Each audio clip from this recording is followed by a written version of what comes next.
Thank you so much for your patience and welcome in, Raiders from Megan's Stream. This is my first show of the Transgender Show, my first episode. Each week I'll be interviewing someone from the transgender community and sharing my story and answering some questions at the end. My one rule for my guest is that they cannot watch the chat live.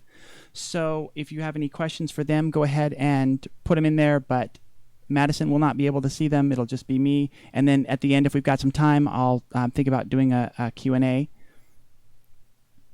Hi, Megan. Thank you so much for the raid and setting me off on a good start here. We're a little bit early for when I wanted to start the show. I've been advertising it at 7:30, so I think I'm just going to fill in for a little bit, just vamp it a bit. I'm still really early in my transition, so I'm really excited that another great benefit of this show is going to be a video log of my transition. I'm hoping to start hormones soon, so like I said, this will be a good video and audio documentary of my transition. This project's about 44 years in the making. It's been a long time for me to come out and to identify as trans and all of that stuff. But as soon as I did, and as soon as I got through some of my major hurdles, I really wanted to do something like this to help other people like me, because I went through so many struggles. I had so much fear, and I really wanted to share my story, because I feel like no matter how many times I hear somebody else's story, there's always something about it that really resonates with me and really helps me. So I really wanted to do this, and I was so grateful to be able to find Twitch and have this where I can do a live show. I can have people that are interacting. So I love having you guys here in the chat. Please go ahead and send in any questions you have or make any comments along the way. The lovely Katie Cat Girl will be modding today, so watching out for trolls. I'm assuming that a show named The Transgender Show will probably get its fair share of trolls. So she'll have her little whack-a-mole mallets out and taking care of all of that. My guest tonight is no stranger to most of you. I met her through this Twitch universe. MainlyMaddison has agreed to be my first victim, basically. And not only that, I owe her a great deal of gratitude, because she's already done this show 3 times, because I had to try and work out the bugs. So I've essentially, this will be the 3rd time I've interviewed her for about an hour. She's strange, but not a stranger. Oh, Peach. You're glad she stepped away for a little bit. Oh my God, Megan, thank you so much. Oh, you're so wonderful. Oh, that was so unnecessary. I did set up a merch store, and I do have something fun. I've been following Sticker Mule for a while, and every couple weeks they have a great deal that they've got. Oh, thanks, Mirror Dubs, for the follow. And so this last week, it was these acrylic charms. So it's essentially just one of their stickers inside acrylic, but I made a cute acrylic Transgender Show logo heart. And I've set up 2 price points for that. The $3, which is pretty much the cheapest, where I can, get a little bit off the top of it. And then there's also a $5 option if you're feeling really generous.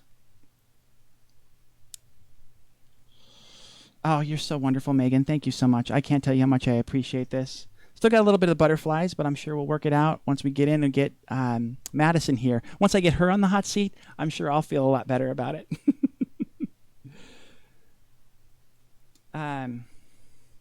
So yeah, I guess to go a little bit more into some of my story, when I first started to come out, I found a transgender meetup group. And at that point, I was identifying as a crossdresser. I had kind of just gotten there. I had been seeing a therapist for 2 years, I think, before I could even talk to her about it. Like, that's how closeted and afraid to admit it I was, and just afraid of it in general.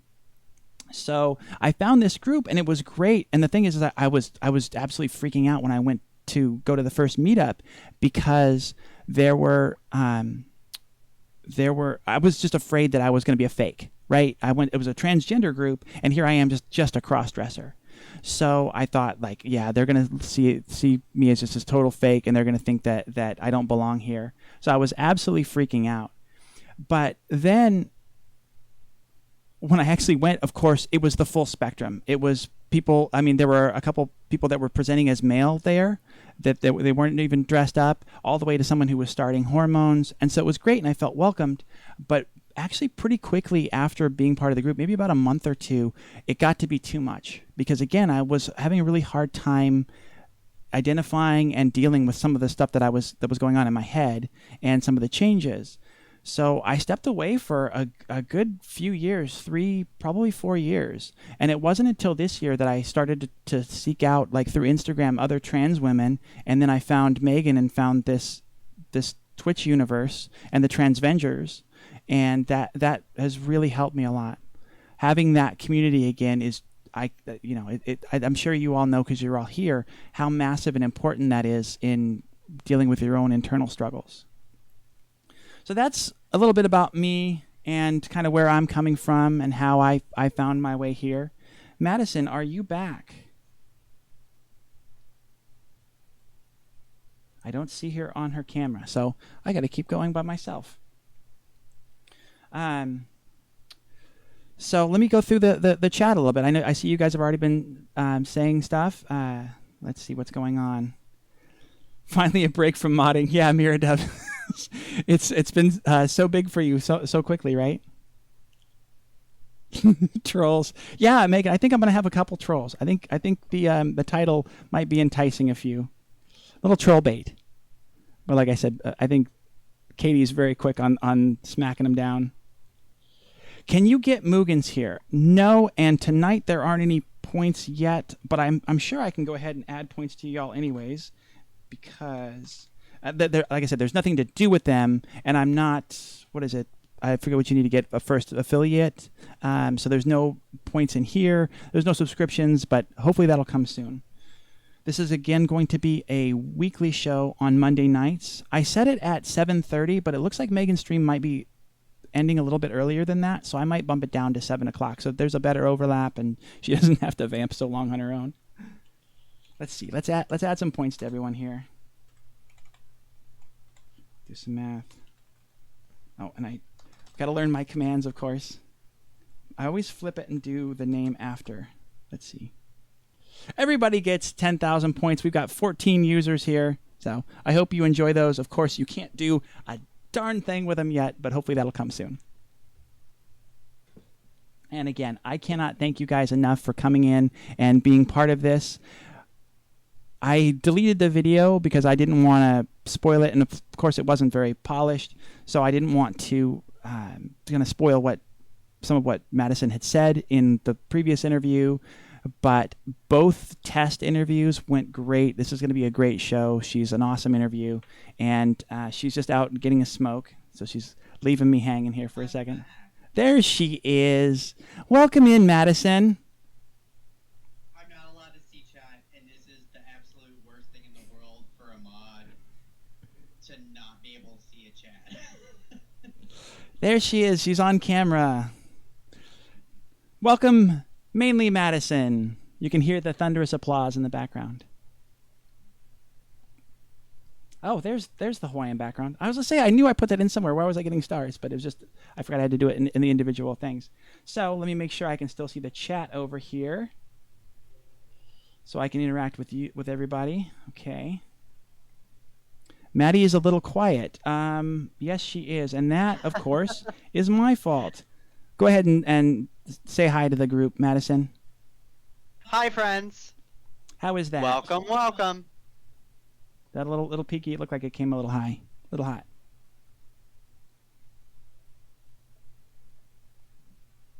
Yeah, she gets to go outside sometimes. Oh, when did I go outside? I had to bring the outside in. That's the only way I can do it. Okay, so back to the interview. To the script I had. Madison, you missed it. I said I can't thank you enough for volunteering to be my first guest on the first episode. This is super exciting, and for putting up with the multiple tests we did. I know this is the third or fourth time I've interviewed you already, so I'm sure this will be the charm. They've all been great, so I'm excited. Like I said, thank you for putting up with that. We worked out some good bugs, and we're ready to go. Depending on how the chat goes, there may be some Q&A from them at the end. Chat room. Go ahead. If you have a question for us, put a double question mark in front and then put your question so that I can spot it easily or search for it.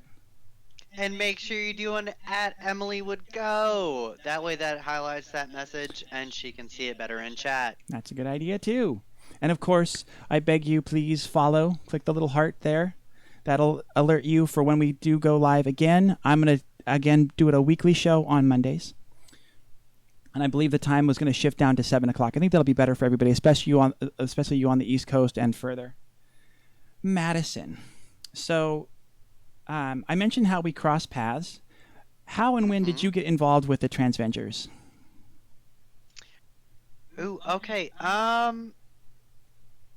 I probably found Megan in October or so. And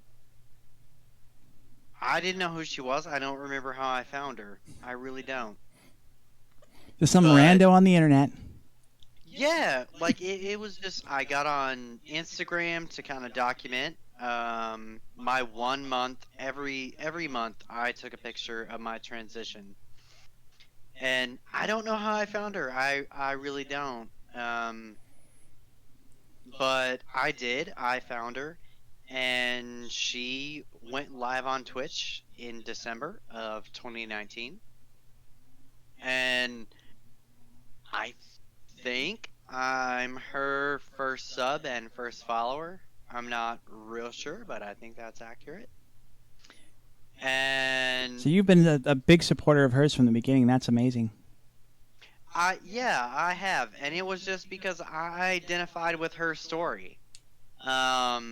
And what she went through was kind of similar to what I went through. And then especially following the other Transvengers, Victoria Maximus, Michaelaville, and Maiden Ariana, I identified with them a lot, different pieces of their story. And that's how I got involved, and I ended up being asked to mod Megan's channel. Thank you, Genebra. You're the reason I'm a mod here on Megan's channel. And then from there went to Tori and Ari and Transvengers. And I've just been really lucky. I was around at a point that was helpful for them, and I will appreciate that forever. Because I don't feel like I did anything special for them. I just tried to do my best. Mm-hmm. And so I feel very fortunate to be a part of the Transvengers group, to get to mod these amazing women that inspire a whole lot of people on multiple platforms. And that's it. That's kind of how I got involved with this. That's great. Yeah, I feel like the Transvengers show came along at a great time for both of us. Is this the first transgender community you've been a part of? First LGBT community you've been part of? Yeah, it is. I had actually been on Twitch for about 13, 14 months before Megan got on. But Megan's Twitch and her Instagram was very much the first time that I was involved in the transgender community. Posting my monthly update photos. I had a few people that noticed and looked and liked, and that was great. But it really wasn't until I met Megan, and she actually promoted one of my posts, that kind of took off a little bit, and I got more involved and more active.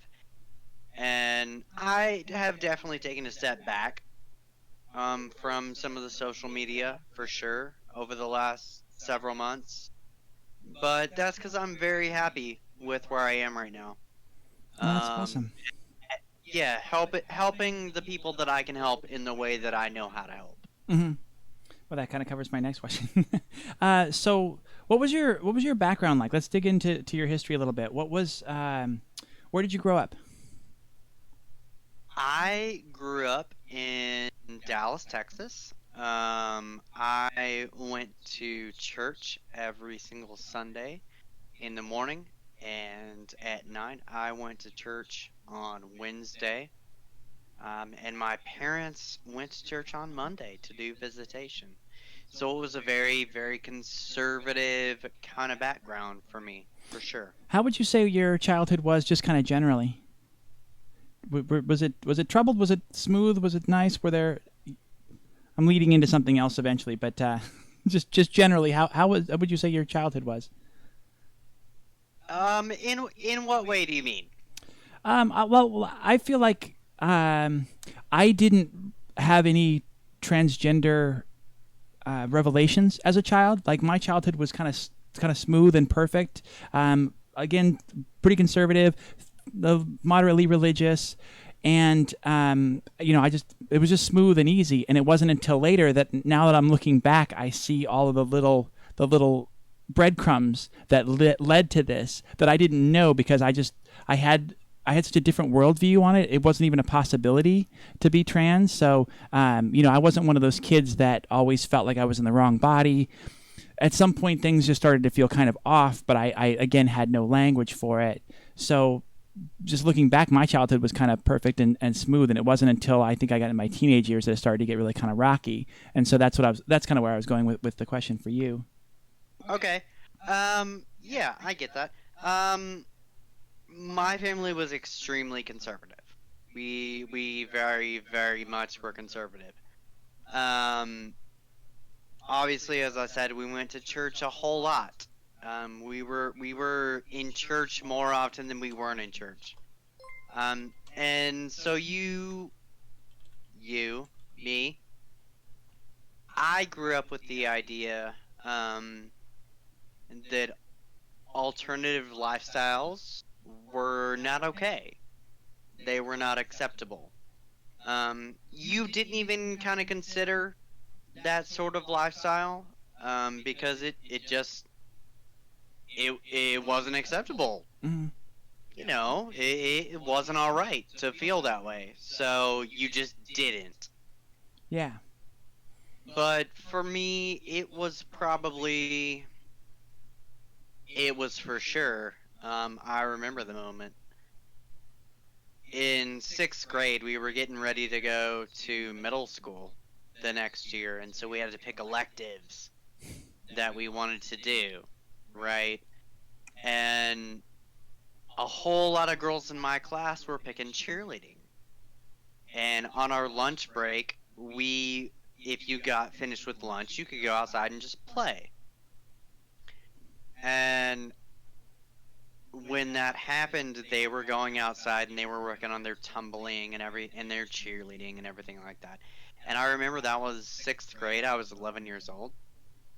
And I remember thinking, I want to be one of them. Mm-hmm. I want to be in that group. I want to be one of the girls. Yeah, that's interesting. That's kind of about I think I was about a little bit earlier. Yeah, no, about the same time, about nine, because I was in gymnastics then, and just thinking back quickly, I always remember what the girls were doing. I didn't care or have any interest in what the boys were doing. I was always wanted to do the tumbling and stuff that the girls were doing, and then I was just always out playing with the girls on like the uneven bars and things like that, and trying to do the twirls that they would do on the bars and stuff like that. That was big when I was a kid. You're probably too young for that, but it's very similar stuff. We're very close to the same age, Em. I don't feel like anybody in this group is as old as I am, but that's just me. How was being part of a really religious family? How did that affect your transition once these pieces started to fall into place for you?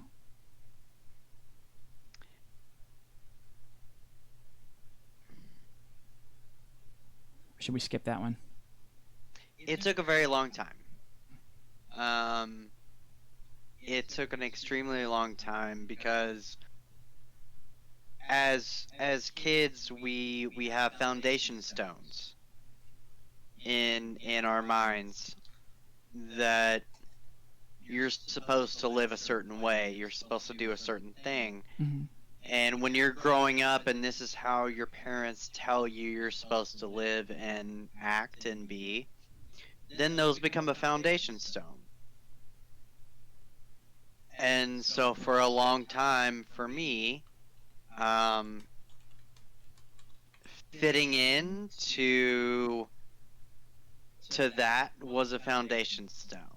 And that meant that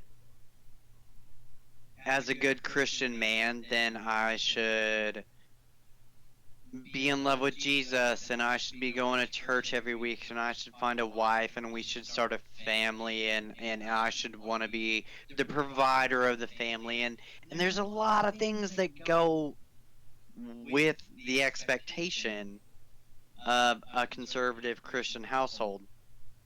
And it wasn't me.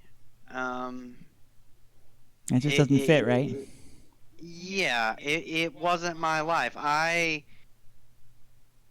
didn't really want to go to church from about the time I was in 8th or ninth grade. I was kind of over it. I thought I was just going because I was expected to go. My parents made me go. I was singing the songs because, hey, we're all singing. Let's do it. Yay, this is super fun. And I listened to the sermon because my parents were my rides, so I couldn't really leave until that was over. Captive audience. Yeah, I didn't really have a choice in the matter. And so I spent a lot of time trying to be the person that my Southern Baptist, because that's what it is, chat. I was Southern Baptist. My Southern Baptist upbringing taught me to be.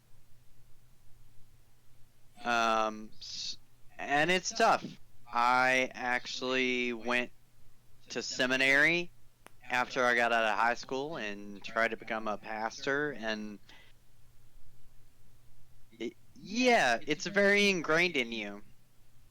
Mhm. These things that you're supposed to do, and anything outside of that is not accepted, and so it's very scary, emotionally and mentally, especially to break yourself away from what the norm is Mhm. for that sort of household. Yeah, and it sounds like you were kind of coming to this realization of, maybe church isn't fitting with me, and you were seeing these things with like the cheerleader squad and things that you were starting to identify with. So was that about, sixth grade, a little bit later than that? Is that kind of when you started to realize that you really were different, that there really was something kind of fundamentally different that wasn't matching with that ideal from the church? Sixth grade was the first time that I had a thought that I was different. Mm-hmm. Obviously, most of the boys in sixth grade are not identifying with the girls who want to be cheerleaders. But you push that aside. Your upbringing tells you to push that aside. And then in ninth grade, I got caught by my parents. I was working for my dad at the time at a sporting goods store, and they had cheerleading uniforms, and I took one home one time. Mm. And my mom found it, and I was confronted with a skirt and asked why I had it, which in ninth grade, that would have been 1999. I didn't understand what transgender was. That wasn't really a word that we used at that point. That I can't even remember when I became aware of the word transgender. Actually, now that you mention that. Yeah, exactly. It wasn't in 1999 for me, for sure. And when that confrontation happened, I obviously didn't want to talk about it. I was very embarrassed. as a good Christian boy, I was quite embarrassed.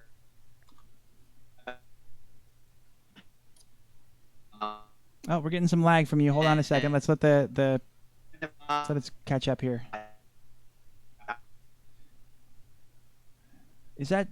Are you guys all seeing that? Are you seeing the lag? Did she freeze up on you?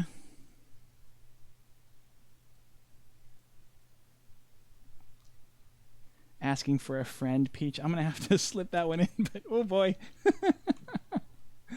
Oh, I think we lost her. I'm still here. Okay, there you go. Yeah, you went a little robotic, dropped out a bit, and your video's still frozen. Looks like you're just sleeping on us. I don't know how to fix that. Sorry, babe. Let's see. What can I do here without disrupting this? Let's see. Do this. There you go. Now if I go back here. Oh, you're fine. It's all fine. It's fine. Nothing happened. Nothing to see here. Move along. So, along that topic, a certain someone has asked, do you still wear cheerleader uniforms? And if so, are there pictures asking for a friend, of course? And I'll give you one guess who that was that asked that one. Well, I already sent that person a picture of a cheerleading skirt and asked what color they would prefer, so Okay. they answered that, and I think that's all we got to say about that. Okay. Asked and answered. All right. There you go. A little bit of vagary, but there are pictures out there. When did you finally first identify as trans? Was that really recently? It was pretty recently. I went through a couple of relationships that I thought were going to end in marriage. Both of them we had talked about marriage. One, we had picked a ring out, and we were living together, and then that ended. And I never could quite figure out why that had happened. Like, it didn't quite make sense to me. Like, well, I mean, this seemed really good. We were doing pretty good together, and this stuff happened. And it wasn't until last June that I realized it was because I was trying to be in a relationship as a man. And that's why it wasn't working.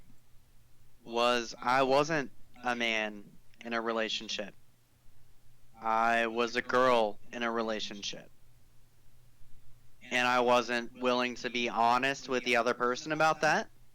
Mm-hmm. Well, it's really hard to. That's what I found in my relationships. It was impossible to be honest with the other person about that when you can't be honest about yourself. That was the hurdle that I had.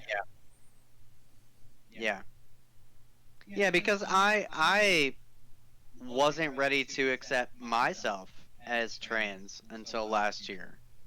Because that meant giving up a pretty big lifetime of, for me, religious belief.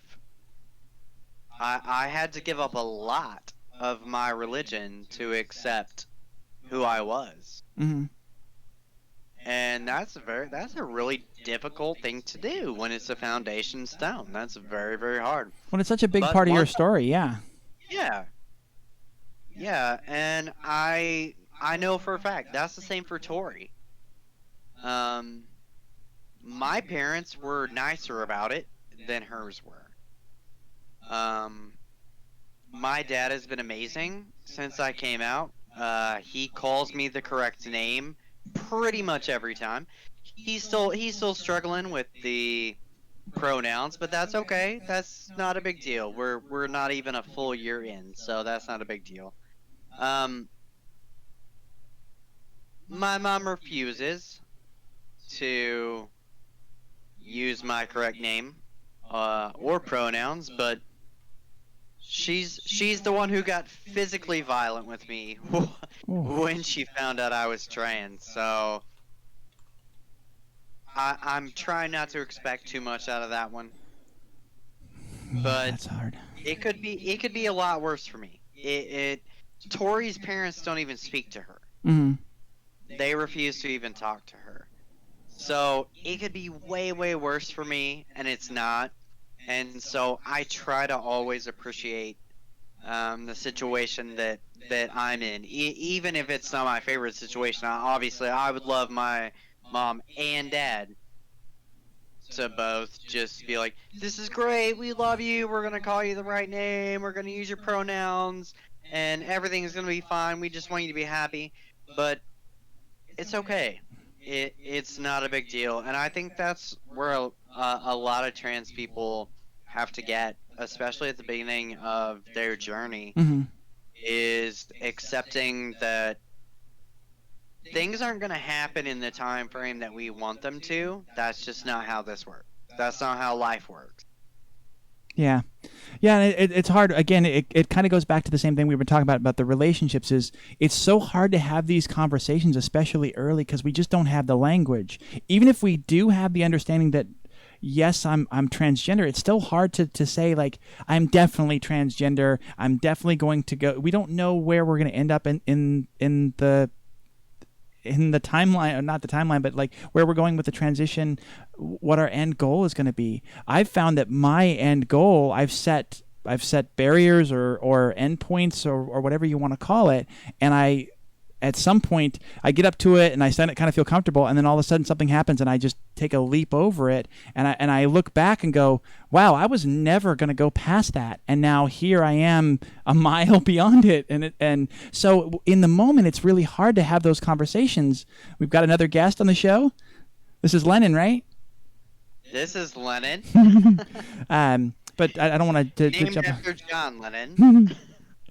But I don't want to jump too far off topic, get too distracted. But, Yeah. It's hard to have those conversations to begin with. And then with parents, it's really difficult because I think they've spent so much of their life, or so much of our life, vested in everything. They spend the first few years just trying to keep us alive, and they have to do so much manually to keep you alive. They have to do all of it, and then they slowly back off of that, or it's slowly kind of taken away from them by us. But I don't think that ever goes away in their minds, so they still have this picture and this path for you in their head, and it's really hard for them to change. And then here we come along and we're like, oh, I'm different, but I don't know how to talk about it. And then, oh, I'm finally transgender, but I still don't really know how to talk about it, because I can't tell you that, yes, I'm definitely going to be this, I'm definitely going to be that, I'm definitely not going to be this. They ask you questions and you're like, no, yeah, I'm not sure. So there's no meat to the conversation. So I get it in some regards, but it is really tragic to hear about how many trans women and trans girls are kicked out of the house. Their parents never talk to them again. One's accepting, one's not. And I just wish that they understood how important it is, because it's impossible to get that unconditional love from anybody else in our life, really, like the truly unconditional love and the unconditional support. And if they just kind of got off of their own problems, like, it's really easy to do that. It's a name, it's a pronoun, and say I love you and I support you. Even if they don't feel it fully in their heart, like, just say it. You have no idea how important it is for your parents to back you, even if it's just in appearance. At the same time, I think we don't have any idea how important it is for our parents to give up their child. One of the things my mom said was, I feel like my son is dying. Yeah. I feel like I'm losing my son. And that's hard for me to understand, for sure, because it's like, yeah, but you have a daughter, so it doesn't really make any difference. It's not a big deal. I don't know why you're focusing on the gender part of it. But also, I didn't carry a kid inside me for 9 months, and I didn't raise that kid and make sure that kid stayed alive and love that kid who was a male for 33 years. I didn't have to do that. So I'm trying to do my best of not judging her for me being upset, because I'm definitely upset. Mm-hmm. It's extremely hard for me to know that I'm being misnamed and misgendered on purpose. Yeah. That sucks. That's really shitty. I'm wondering if, But- if anybody else in the chat has experienced that. Let me let you finish before I cut you off. I thought you were finished there. No. Yeah, that was pretty much it. Okay. Yeah. It's shitty to feel that way, but I also don't know where she's coming from at all because I've never been in her shoes.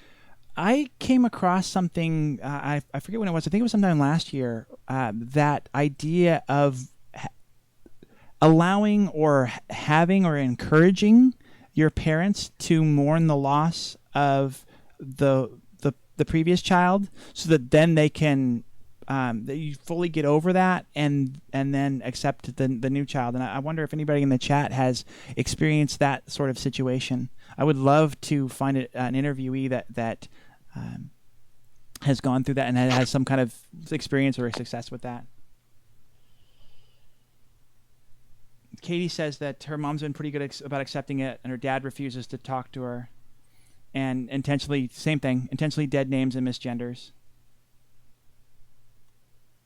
Yeah, that's a crazy tough situation. I still have a cordial relationship with my mom.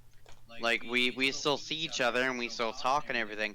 But I know that I'm going to be misnamed. Mm-hmm. If she texts me, she's gonna use my old name. I don't really like saying dead name because we're not dead. We're the same person.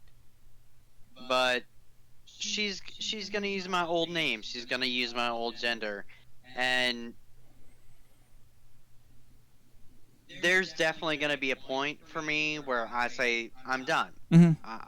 I'm not gonna accept this anymore. Me and my sister talked about that yesterday, for well over an hour, about how it hurts me that happens, and how long you let it happen before you end a relationship with a parent. But I think that should be up to everybody individually. Mm-hmm. You have to decide that for yourself, and that's what my sister said, was you have to figure that out on your own. And if you do get to a point where you think this has been a long enough time, that this is enough, and if they can't respect me, then they can't be in my life, then you should do that. Absolutely. But until you're there, leave it open. Mm-hmm. Let them come to terms with things themselves, just like we had to. Yeah. It took me 34 years to come to terms with myself, and expecting a parent who's been around for every single day of those 34 years to come around in 6 months, 1 year, that's a little silly. Yeah, that's really good advice, and that's kind of the point I was trying to strike with my dad recently, because my parents are both struggling. My mom has pretty much said that, like, she could never call me Emily, so. But I feel like in that situation it's a little bit different than yours. Like, she's struggling and she can't, whereas it feels like in your situation it's more like a petty, spiteful thing. Like, she says your dead name on purpose in times when she wouldn't need to. I know that she didn't say this today. This is in one of the other interviews I did with Madison, but yeah, it's striking that balance of the patience and understanding that, it took us so long to get to this point. It's going to take others a while, but then when it's purposeful and it's petty like that, then it starts to become time to, like, you know what, I need to stand up for myself and put my foot down, and maybe try and find a way not to burn the bridge entirely, and say, like, I get that you can't handle this, and the way that you're treating me, I understand that that's a thing, and I want to give you that benefit of the doubt, but it's not helping me right now, and I need to kind of take a pause from our relationship, however you want to phrase it, but put it in those lines of, like, I'm not burning the bridge, but we need to not for a little while until both of us can come at this from a better angle. And I would say, for anyone in chat at all, this is not a decision to take lightly. This is something that you need to think about for a long time. You really need to consider your relationship with your friends and family or parents or whoever it is. that you hold very close. And if you do get to a point that you're not okay with the way that they're treating you and how they're accepting you, then you definitely should do something about it. And that's going to be different for all of us. But don't go into something. I know within the first like 3 months of me transitioning, I was getting upset that my mom wasn't saying the right name, and I just want to be like, I'm done. I'm not going to talk to you ever again. You suck. You. But that that's just not the way to do it. Yeah, it's really great advice. I excuse me. You mentioned in their expectation, and I think that's a big key. Is just in your transition, just drop all expectations of what you're supposed to be, how you're supposed to look, how the hormones are supposed to affect you, how people are supposed to treat you, the relationships you're supposed to have, because on one hand, you're just wrong. I'll just tell you that right now. Whatever you think it's supposed to be or whatever, you're just wrong. What I was always, the way I was always approached it is I was terrified. No one was ever going to talk to me again. No one was going to love me. I would lose all my friends. I would lose my job, everything. And it was almost the opposite reaction. It did strain some relationships and made some things weird. I lost some connections to some people, but everything else, like I wasn't expecting so many relationships to get so much stronger, and for me to find so many more people that were wonderful and supportive. So I'm going to take just a quick little break. I feel like this show has started very well. We've got the momentum going. All of, again, my fears. I was terrified today for starting this. I've had What is that you have on video right now? Because all we see is a purple tip of something. What is? I'll do a slow reveal. I bought this around the time of my birthday. Apparently, my camera can't focus. Will it focus? There it goes. So, Barefoot Winery claims to be a proud LGBT supporter since 1988. So in the middle of May, they released these Brut Rosé champagne bottles, these LGBT champagne bottles. So I thought, now that we're about midway through this and it's going great, thank you so much, Madison, that I would crack this open and start the celebration. So in the chat, if you have a drink, if you like to drink, I welcome you to join me, because I'm going to pour one out right now. There's the sound we're hoping for. Look at it, smoky. Isn't that a pretty bottle? I just had to buy it for nothing else than it was pretty and rainbow. But if it's true, I don't know anything about Barefoot, really. I've had a couple of their wines, but if they've been truly a supporter of the LGBT community for that long, then more power to them. I love that. So, cheers, everyone. Thank you so much for being here. I wish I had a glass for you, Maddie. Oh, the bubbles feel so good going down. I've had plenty. Okay. I'm good. It's so good when it hits your lips. So are you fully out at this point with everyone? And I mean, in the majority of aspects of your life, I guess everyone's like kind of too extreme. Your audio's cutting on me. Nope. What you want me to do? do? There you go. Now you're back. Okay. Try again. Right. Take two. So I came out to a lot of people individually last July. On August 19th of last year is when I came out publicly on Facebook to everyone and just told them who I was. I started taking hormones on August 22nd, so just a few days later. And I've been mostly out at work since I came out publicly on Facebook. There's still days, obviously, where I just kind of dress however I want. I don't try to dress overtly feminine. And a lot of days recently, I don't wear makeup because there's nothing to do at work. I'm going to watch YouTube most of the day, so what is the point? You know how we all like to used to say that we put on makeup for ourselves and not other people?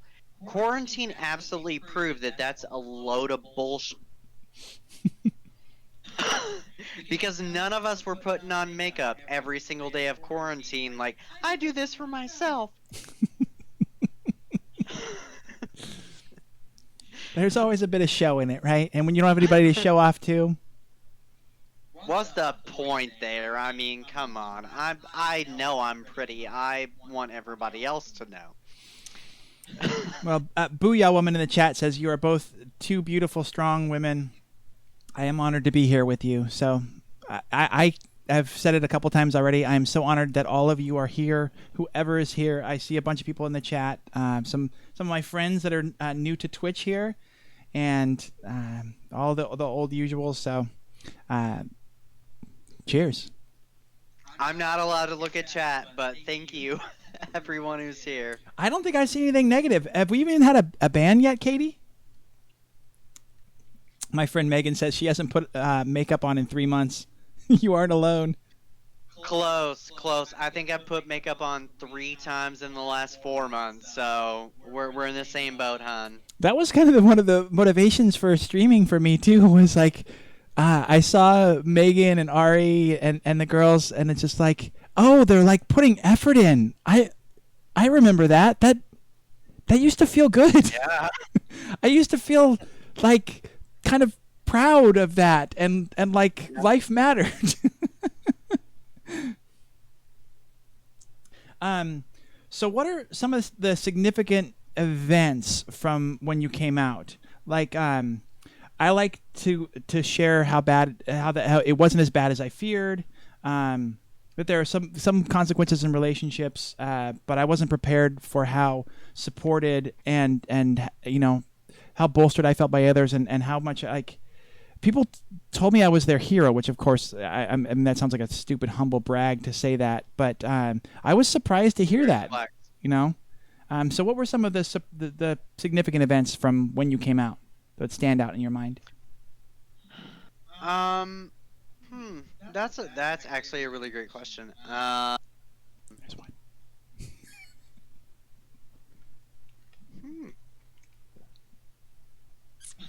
Well, let me ask the follow-up. Maybe this will kind of help spur something. Yeah, I'm having a hard time with that. Who is somebody that has supported you that you were surprised by, that you weren't expecting to be behind you, or at least as much as they have been?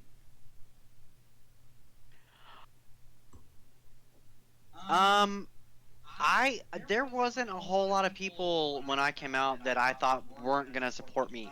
There's some people who don't support me that I thought would, but not really the other way around so much. I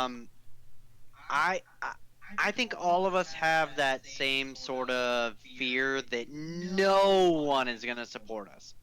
Like every single person is just gonna be like, wait, what?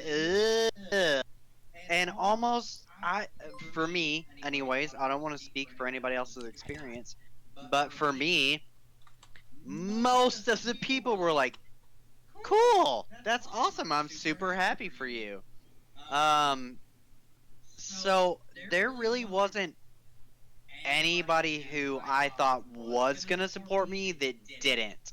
Again, there were other way around, but there wasn't anybody that I thought I'm gonna really talk to them, and they're gonna be cool with it, and then they absolutely weren't, except my mom. So yeah.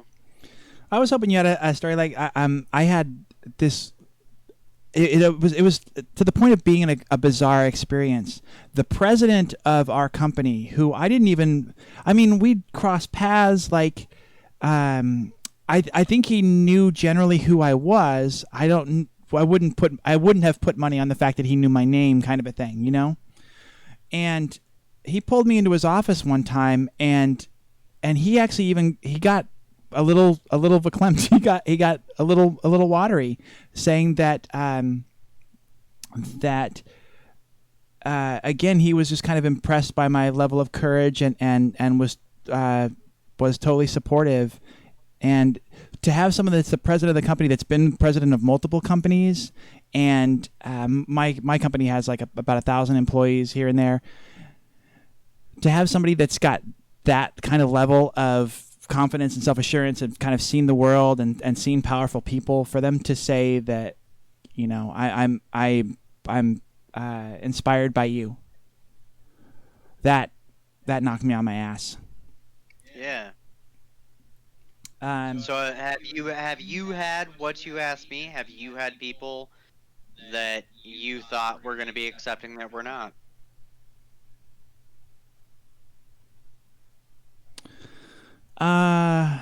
People who I thought were going to be accepting, I was surprised. Well, no, because again, the voice inside my head is almost 100% negative all the time. Usually just about myself, but then about kind of like what others think about me and stuff. So I didn't really expect many people to accept me to begin with. So it was more the surprise that when they did. I have really kind of lost touch with my best friend from high school.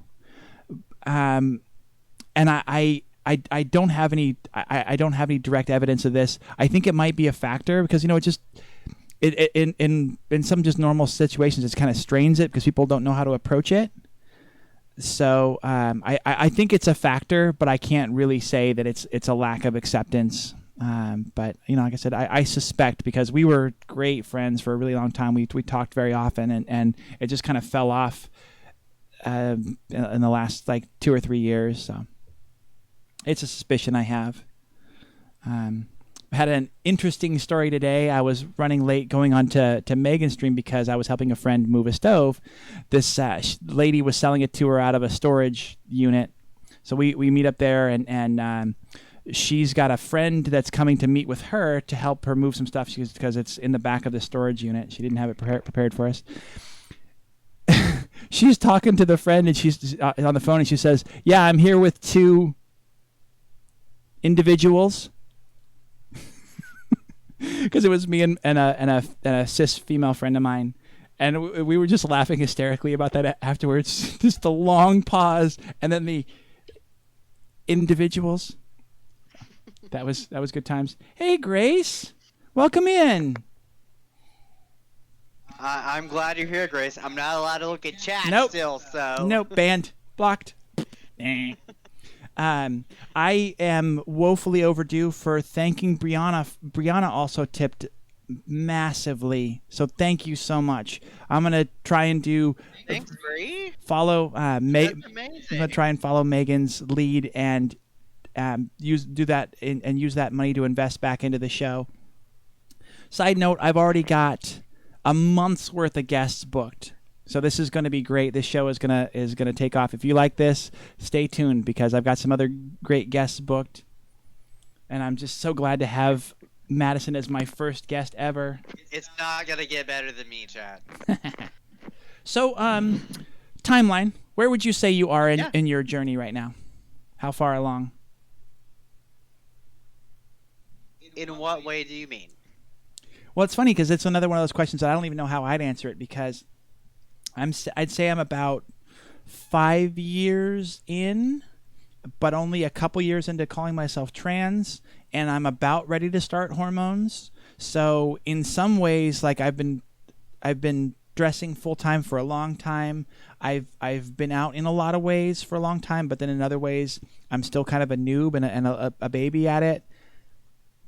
So I was just trying to get some perspective of like... Do you mean like from accepting myself to where I see myself now? Like I identify as trans and I'm done with my journey. Oh, okay. Well, one, you're never done with your journey. Ever. Never, ever. Life, truth, yes. Yeah. No human being is ever done with their journey. That's just not how life works. But as far as accepting myself as trans... I'm to a point where most of the time I just feel like a woman, and that's not really something I question anymore. Emily singing something with her mic muted, not really sure what's going on. I was trying to do Natural Woman there. Be like a Now I've lost the melody, so I can't sing it for you. There will be singing. It's off. I don't know if they'll be singing on It's this channel. off. Tune into my Emily Would Go. I'll start doing some weird things there. Chat, I'll sing on my channel. It's fine. Most of the people in this chat have heard me sing, so don't worry. And Peach Roof and I always sing on Madison's channel, so definitely tune in for that. They do that. Please don't tune in for that. Haha, she said doo-doo. But I guess as far as where I kind of envision myself mentally, maybe I'm halfway to that point. There's still definitely some things physically that I want to see be different. There's more things mentally that I want to see be different. But at the same time, I think, kind of like we've talked about earlier, if you go into a transition with a whole lot of expectations, you're probably going to be disappointed. Because all of our transitions are different. There are our own transitions. And nobody's is going to be the same. So if you look at these people on social media or on Twitch or whatever, wherever you see these people that you admire and you look up to, if you look at their transition and their journey and say, I should be here at this point, you're probably going to be sad. Mm-hmm. Yeah, just another situation where you're letting yourself down or setting yourself up for disappointment, right? Yeah, exactly. So I probably, where I personally want to be, I'm probably about halfway where I would like to be. Oh, that's awesome. But I don't think that it's one of those 1 year is my halfway. I think the second half of where I want to be is going to take much longer than the first half. I was so happy to hear Ariana, and that's Maiden Ariana on Twitch and on Instagram, for those of you that want to follow her. She said that it was the hormones that did the stuff that got her that got her almost all the way there, or pretty much most of the way there, like did the most significant thing, and then the surgeries were just icing on the cake. Because that's something I think a lot of trans women struggle with is where is this transition going, and do I need this? Do I need surgeries? Can I afford surgeries?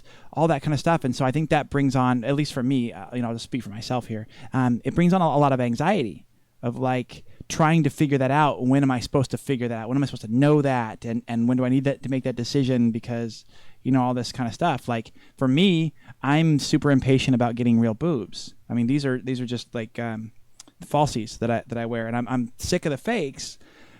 But if I go through the full HRT thing, then I don't want to get implants yet, because I guess you're not supposed to do that too early before you fully developed.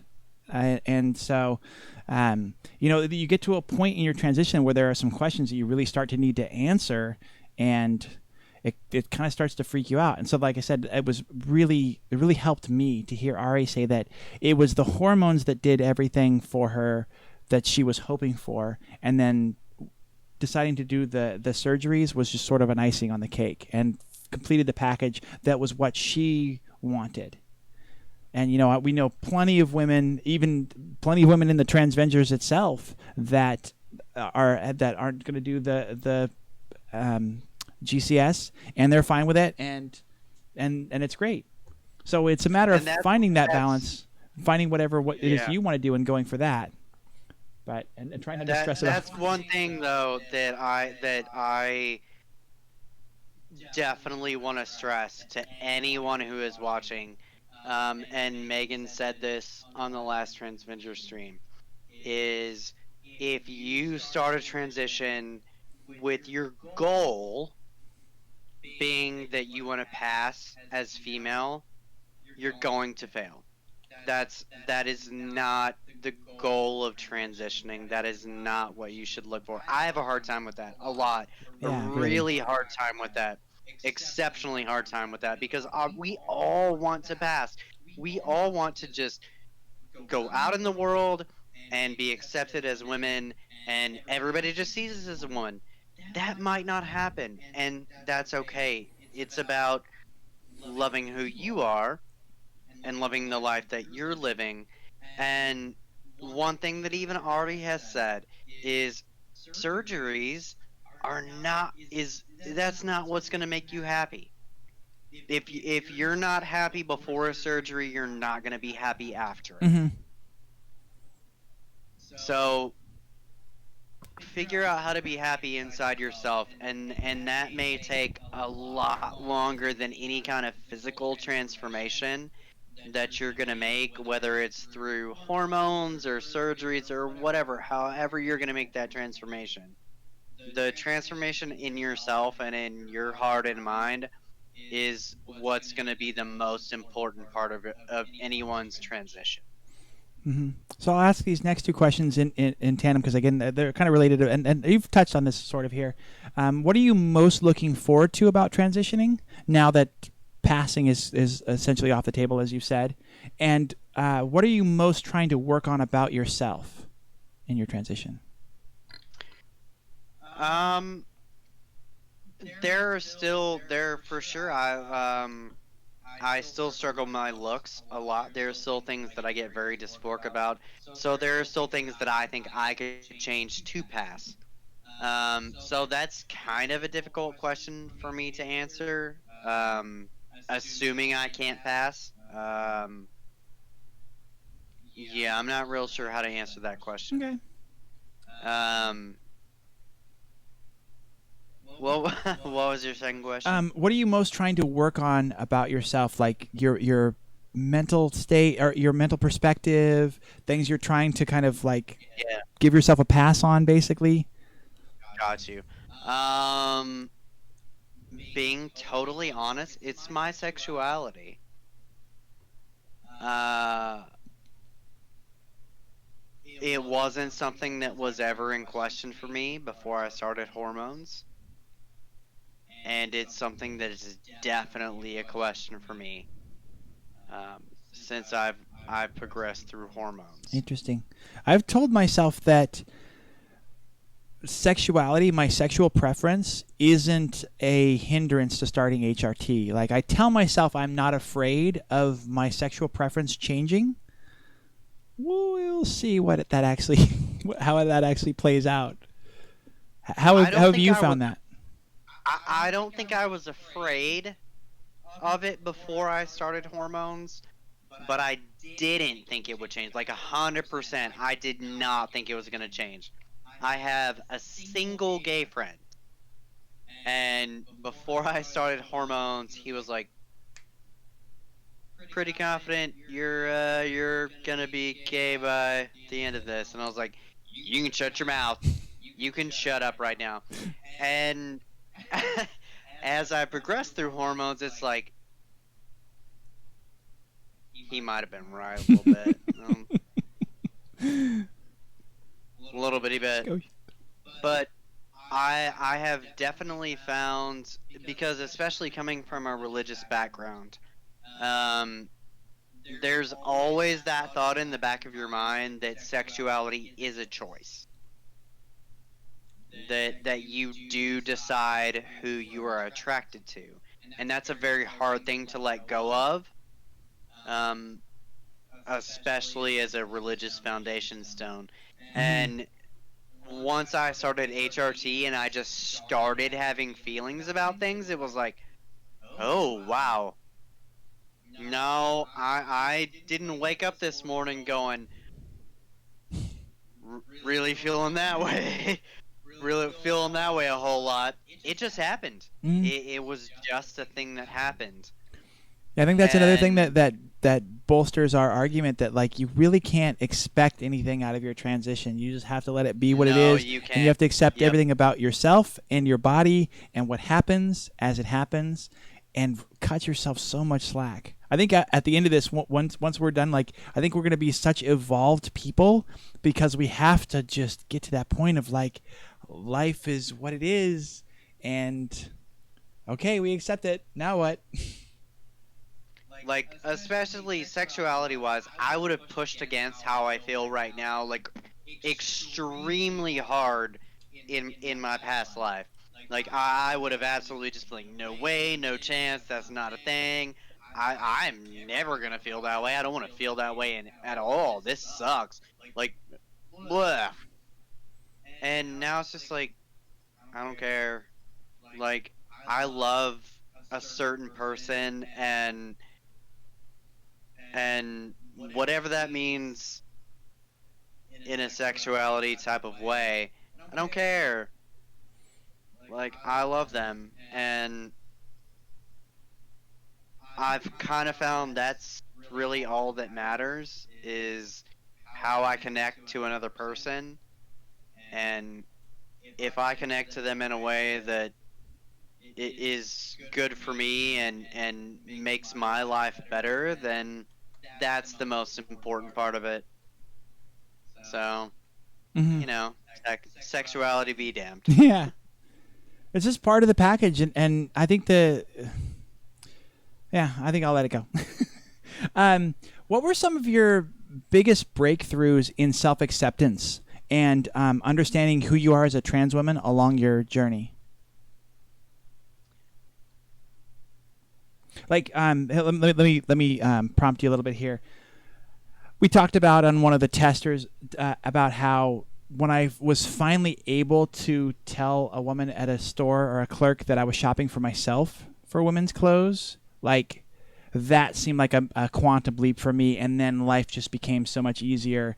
I came to a realization of two related things. That, like, one, people judge you no matter no matter what you look like. People will judge you. Or, no matter how perfect you are, they will judge you anyways.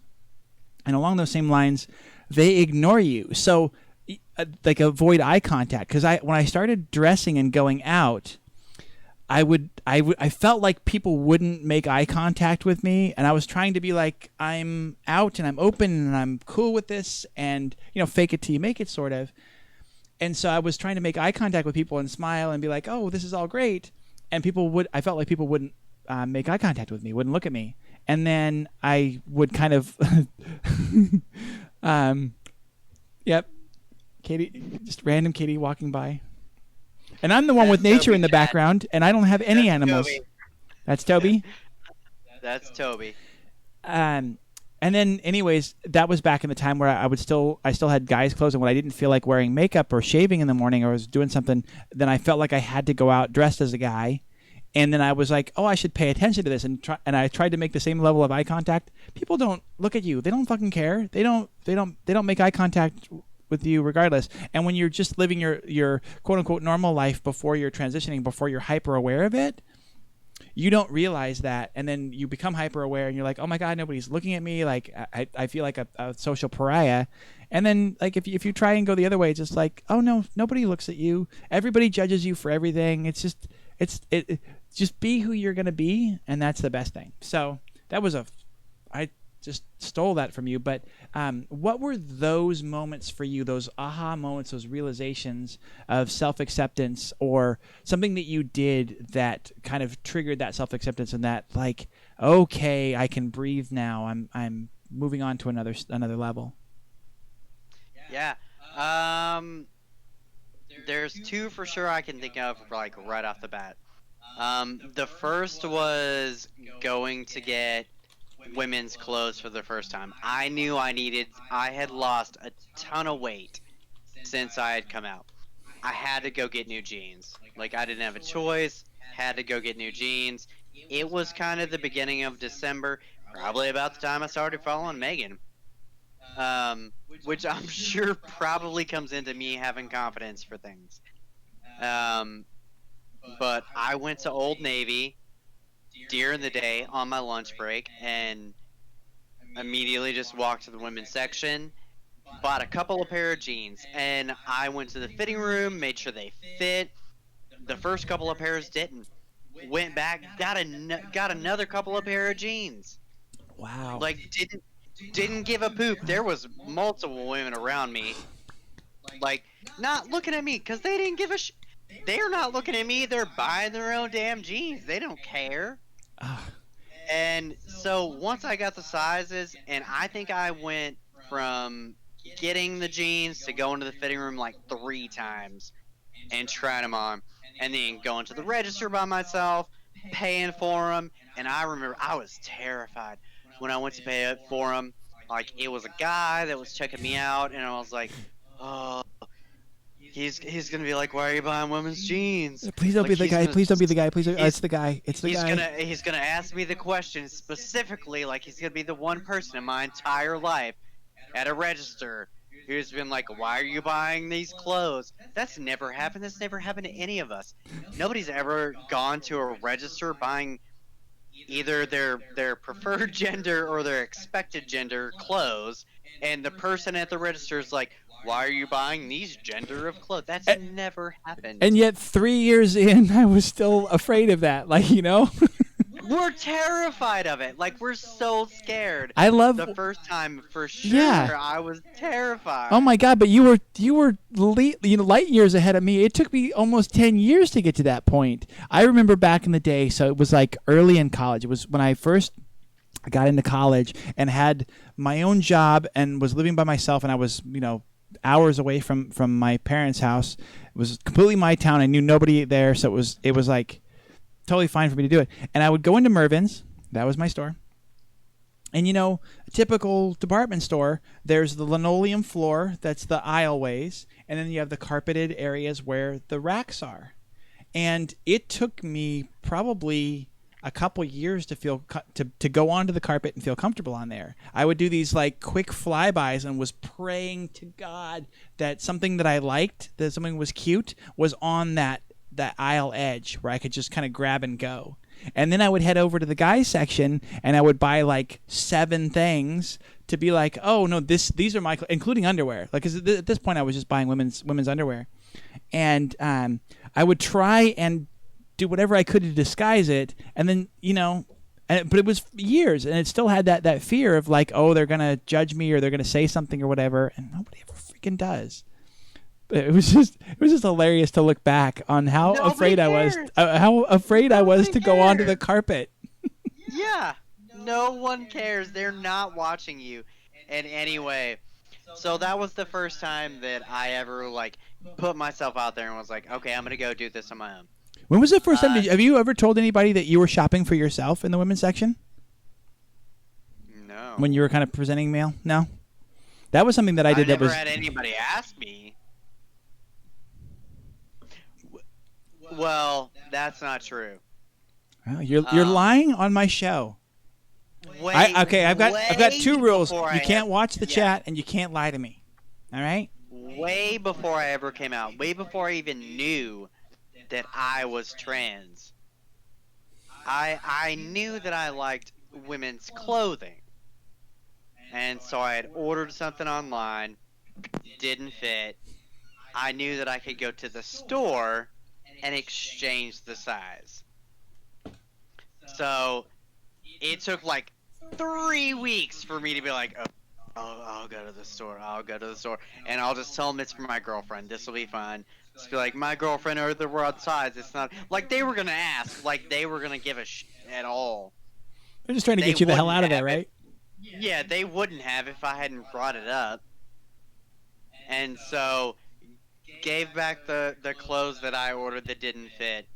Went over to find the same things that might fit, because I kind of knew what size might fit. And a woman walked by and she's like, I'm pretty sure you'd look better in the red. And I was like, Isn't that amazing when somebody does that? Like, oh. I thought I was gonna pee myself. I was just like, they know. They about all me. know. Oh my They've known the whole time. God. And of course they didn't. Somebody just made a comment. But I think that's just emblematic. I think about how all of us feel like we think that that people are watching us. They're paying attention to us. They're not. Like I don't know how to express that to people in their transition, like especially early when you're trying to do things on your own. People aren't watching you. People aren't paying attention to you. They don't care what you're doing. And that's not to be callous, like people don't care about you, but they don't. when you go to a store, when you're going to buy things, even if it's just the groceries, nobody's paying attention to what type of milk you just got. Nobody cares. Mhm.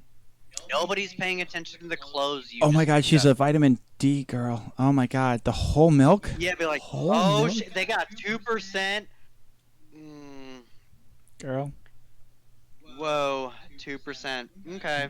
Well, I'm gonna remember that. I'm probably gonna follow them to their car, go back to their house, take down their address, and write an angry letter Mhm. address.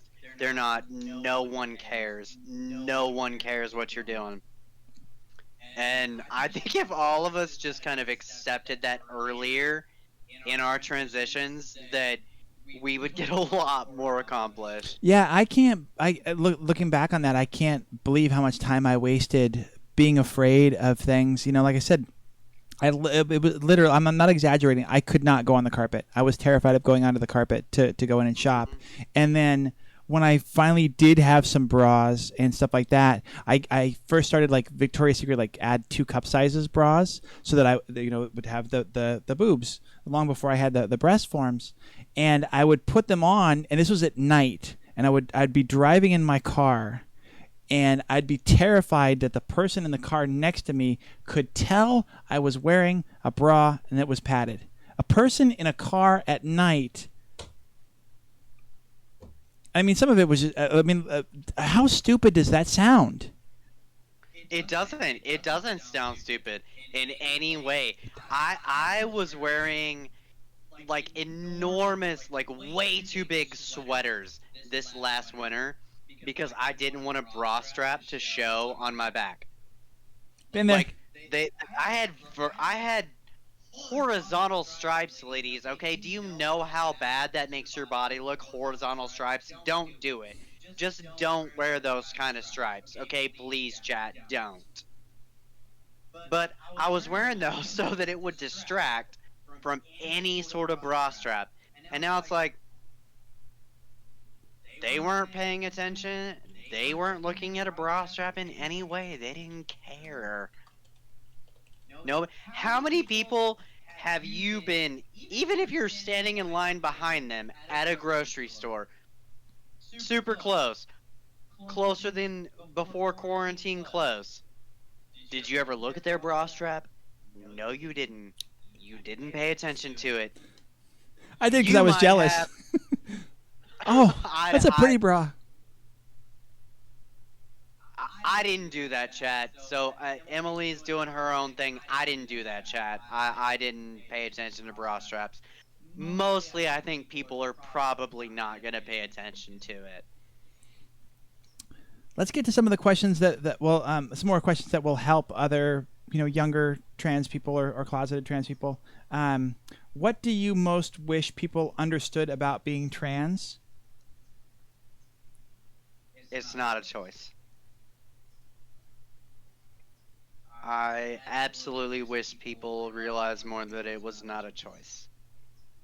I don't think any of us would, if we could choose, none of us would wake up tomorrow and go, you know what? I want to be ostracized. I want to be discounted. I want to be a target of violence. I want to be someone that the law considers is an other. I want to be somebody that school districts, when I'm a kid, think are pervert.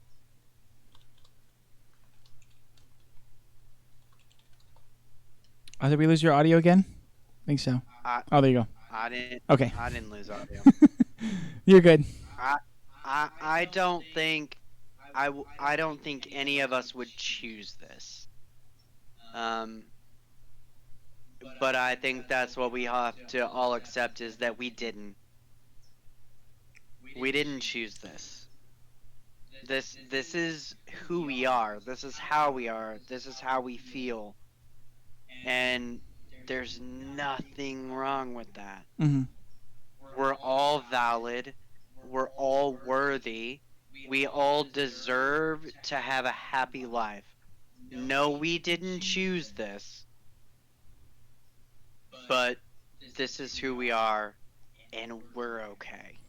I think the single biggest thing that helped me in my transition in coming out and understanding myself in everything was a forum that I came across, a forum post that was about, it was asking, how much did the purge cost you?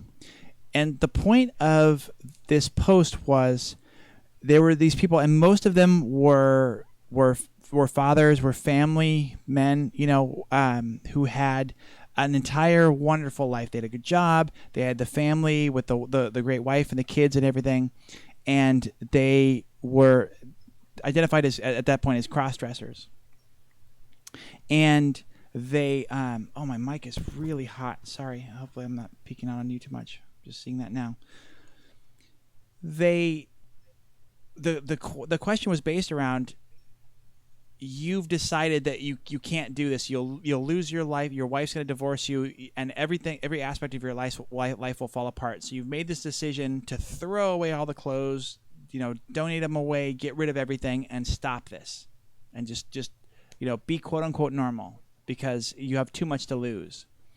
And then, how much did it cost you when you went back and bought it all back later? And there were so many stories about people that had that. They had that life. They had so much to lose, and they were dead set. Like, it's too important to me to not lose the life I have. I have to stop this. I have to get rid of all this and stop it. And then 6 months, a year, 2 years later, they had to go back and buy it all back. And that was the one that really opened my eyes. If these people that have all of this to lose, and they've put down their foot and they said definitively, I'm done with this, I'm never going to do this again, and it still comes back, they still have to do it. That was the moment where I realized, okay, this is something that's part of me, this is who I am, and I have to accept that it's always going to be part of who I am. And in that context, what do we do now? We just have to accept that as part of our truth, and where do we go? But that was a massive, massive help for me, of realizing that no, this isn't a choice. This isn't something I'm choosing to do. I'm not a freak with a fetish. Like, there's something about me that I need this. Like, if I am not, one of the things I came to was, if I am not allowed to dress as a woman, if I'm not allowed to express this, then I go batshit. I really do. I go crazy, and I get suicidal. I get depressed, and I get suicidal. What happens if I dress full-time as a woman? If I do that all day, every day, will the opposite be true? Will I have to express the masculine side of me? Otherwise, I get depressed. And once I came to that realization and tried that, I've never looked back, because the truth is, no. I dress as a woman full-time. I love it. I feel normal. I feel fine. I from the outside perspective, I don't feel like everybody else views me as normal, but for me, this feels normal. This feels right. But that moment of like, oh, these people who had so much to lose couldn't get quote unquote past it. Bless you. But here I am. So it's like I've got to accept it. That was a big thing for me. Do you have any other advice? I think you've covered a lot of great advice pieces here for young or closeted trans people. But any closing thoughts on advice? Do things at your own pace.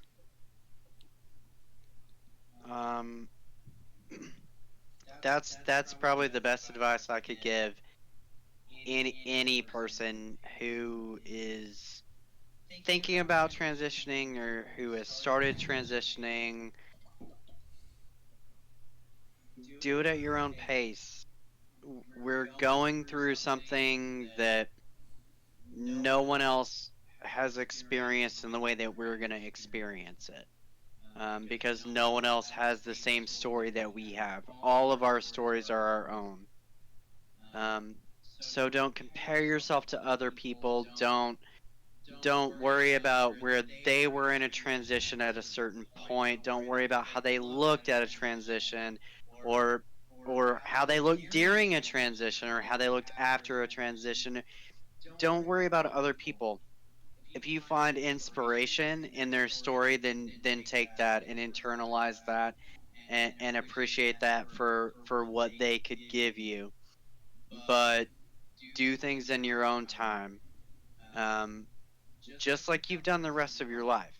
The whole rest of your life, you've had to do things in your own time. And you've finally come to accept yourself, I hope. And so can continue that in your own time. Do things as they feel comfortable to you. And if you're not ready for something, it's okay to not push it. It's okay to to not be where you think you should be. Don't should yourself. You don't should be somewhere that somebody else was. Hmm. So do it in your own time. And as long as you are happy with you, as long as you are happy with where your life is, where your transition is, then that's good enough. That's what matters most. You matter most. You're the most important person in your own life. Live that way. I love a quote in the chat here from Peach, and it's more the previous question, but one of her favorite quotes is from the movie X-Men, and it was when it's analogous to homosexuality and racism stuff like that. Have you ever tried not being a mutant? Do you remember that line from that movie? Like the I didn't see that movie. oh, okay, banned, blocked. Sorry, the show's over, and Madison is now no longer a friend. Sorry. Cheers. Bye bye. Um, Still had mod. It doesn't really matter. there's our first ban. Oh no, legit. I thought Katie meant you, but no, we got a real ban. Did we get a legit We got a ban? ban. Yes. Yes. I always say you don't have a real stream until you get a freaking ban. We have a ban. This That's is really happening. awesome. Cheers to our first ban. Thanks everyone. And thank you so much, Katie. The hammer dropped. Hook 'em horns. Sorry, people. Yo, No. did you realize it's 10:43 and OU still sucks? I don't know what's happening now. This isn't that kind of channel. It's happened. It doesn't matter. There's let's see. I wanted to modify one of the questions here from the chat. I think we covered most of the ones that the chat sent in other ways. You talked about being wary of looking at others and expecting, kind of what they have or whatever.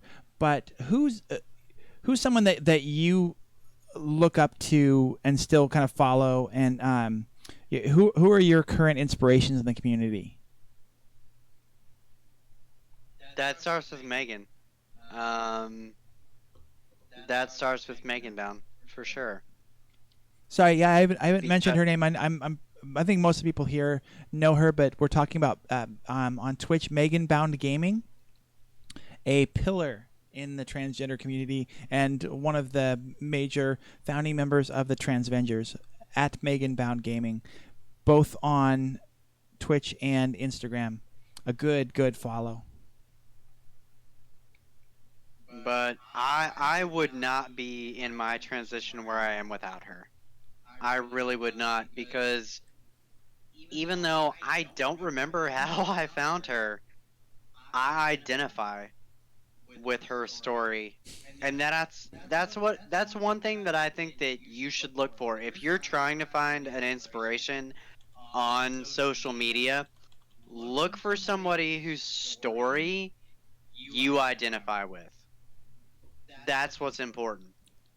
Not how popular they are, but how they impact your own life. And a lot of things that it seems like she's kind of gone through, I've gone through too. Victoria Maximus especially, we have gone through very, very similar religious backgrounds. That have, our stories line up a lot religiously. in what we've had to deal with in our transitions. So she's been very important for me as well. Somebody who has been important, probably one of my first people um, that I followed was Erica, I think, on Tumblr. Erica, new girl.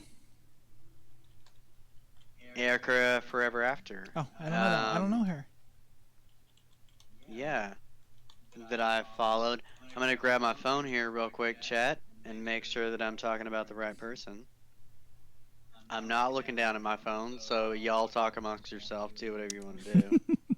Well, they've been having fun over here. Mira wanted me to point out that she did laugh at your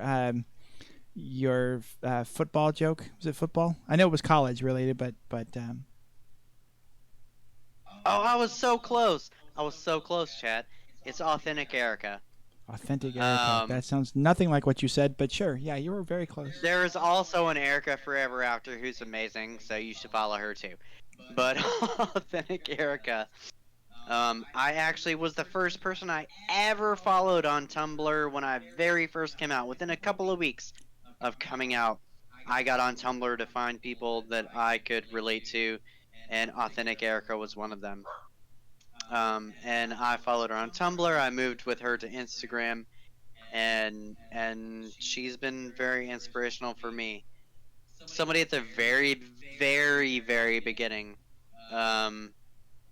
And I don't follow quite as much anymore, but somebody who the first part of my transition was very influential was Kayla Ward. On Tumblr was Kayla Autumn Ward. On Instagram is Kayla Ward. She's pretty far through her transition, which is one of the reasons that I don't follow her quite as much right now, because I find people who are a little closer to where I am. Just for a little bit more personal part of it. But she was very important for me at the very beginning. Just to see somebody who had gone through all of these steps and had come out the other side as somebody who is just living a true life and has their life together. This year she is trying out for the WNBA. She's going to be the first trans woman to ever try out for the WNBA. That's wonderful. And so I'm really stoked for her. I hope that goes well for her.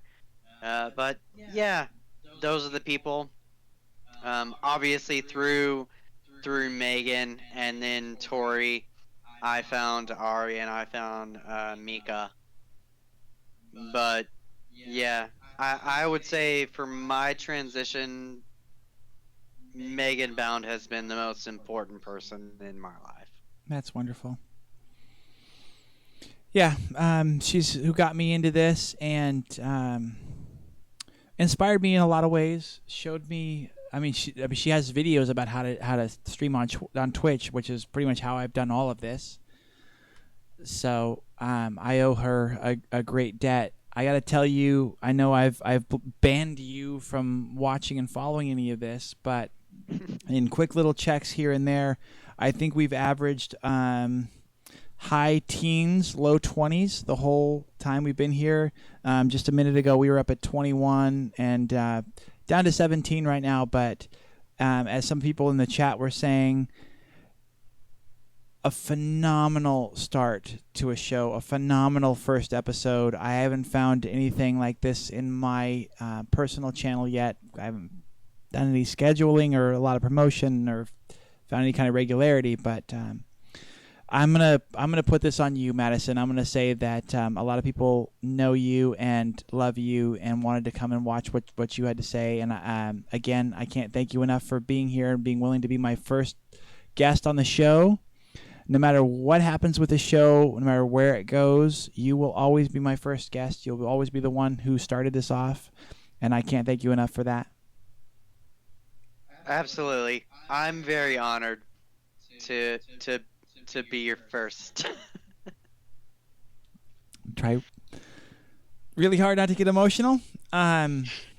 Yeah, y'all, I'm tearing up right now, but I have a lot of eyeliner on, so I gotta chill with that. Okay, so, oh, that's right. We just do slash raid. Somebody, yeah, tell me how I do a rating. It's just slash raid, and then the person we're rating.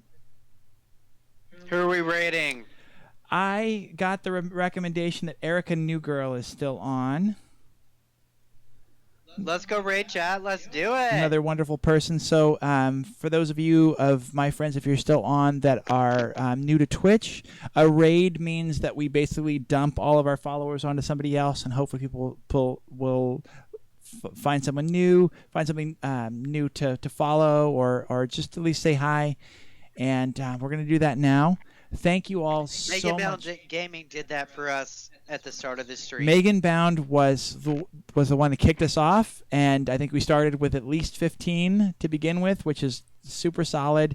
I owe her a massive debt of gratitude. I think I owe her a big tip, considering she tipped me in a massive way. We'll just pay her back. Please, if you have not yet, there's a heart around. Twitch has changed a little bit recently. I'm not sure if it's above or below, but there's a heart for follow. That will notify you when we go live. Again, I'm going to change it just slightly. I think I'm going to stick with Mondays, but we will start at 7. Like right there. We'll start at 7 p.m. going forward, so it'll be a little bit earlier. I think I'll keep it a little tighter to an hour. I have a great guest next week. Her name is Ellen Ford. Creative person, designer, wonderful person. They were not trans that I understood. They were simply a lesbian, and they had top surgery. And I just learned recently, once I asked them if they wanted to be on if they would be on the show, because they're just freaking awesome. It's gonna be an amazing interview. They said that they've started HRT, so they're transitioning to male, and I'm so excited that now they're out fully as trans, and I can't wait to talk to them. What's that? That's amazing. That is amazing, and I'm so excited, and it's going to be a great show. Another amazing interview.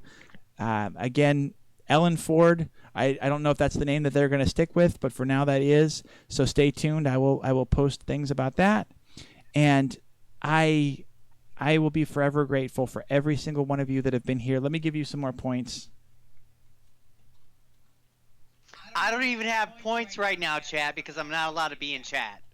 I have a feeling you've got a way to get some points, all right? Okay, so that's funny. You guys will love this. You're glad you stuck around for this. I just typed exclamation point, add points, A, and I knew it was a double letter, and my finger typed SS.